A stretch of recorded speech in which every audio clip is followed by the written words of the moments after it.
Africans of the Year, presented by Nicole. This is the final episode, and it feels right that we end here, with people, with truth, with what remained standing. 2025 was not an easy year. Across Africa and the world, things escalated. Violence without restraint, power without accountability. Truth stretched thin. Elections turned deadly. Wars erased entire communities while the world watched. Across the continent, opposition voices were jailed, silenced, or disappeared, not loudly but quietly. Aid shrank, debt grew, and ordinary people were left carrying the weight of systems they did not create. Globally, moral authority cracked. Words like human rights lost meaning in real time. Democracy itself faltered where it once claimed to lead. And still, Africa did not stop. People worked. Journalists refused invisibility. Scientists challenged medicine built without African bodies in mind. Architects build with memory, climate, and community at the center. Innovators asked who technology leaves behind and closed that gap. Athletes rewrote the roles of what Africa is supposed to be good at. This was not heroism for applause, this was work. Clear, deliberate, necessary work. And as the poet Khalil Gibran once wrote, work is love made visible. This year also asked something of us as audiences, to pay attention, to read, to share, to remember. Because truth no longer spreads on its own. It moves through people. People who choose to read deeply. People who pass stories hand to hand. People who resist erasure by refusing silence. Reading today is not passive.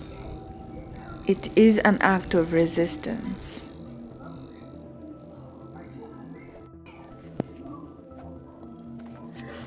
This year, it also named its villains, not vaguely, not carefully, but honestly. Power that abused without consequence, systems that rewarded brutality, silence that protected harm. It recorded the cost of resistance.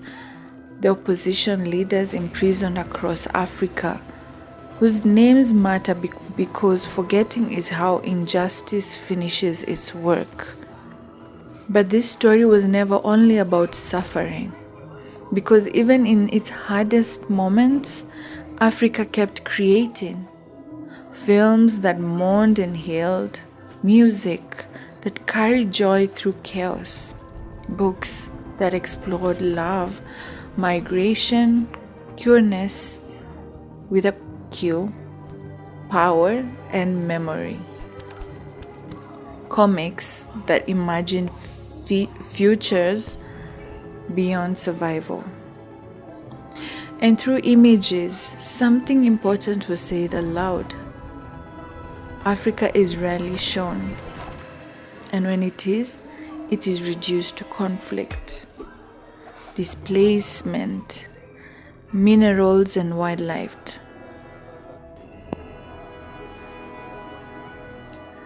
Africa is rarely shown, and when it is reduced to conflict, displacement, minerals, and wildlife.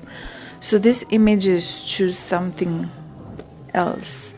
Joy in the rain, movement mid-stride, protest caught in motion, ceremony, humor, love, life. Africa is not one story. Africa is not one mood. Africa is not waiting. Even in playfulness, in excess, in beauty, in contradiction, Africa insists on being fully human. And so we end here, not with despair, not with resolution, but with record. This final episode is proof that Africa did not disappear under pressure. That my episodes that I've, is on record. Africa, we still stand. That people organized when institutions failed. That dignity was defended in laboratories, on streets, in studios, on tracks, and inside communities. This is episode 13, the final episode. The season ends here, but the story continues. I'm Nicole Pal. Thank you for watching and listening. And thank you for staying with Africa.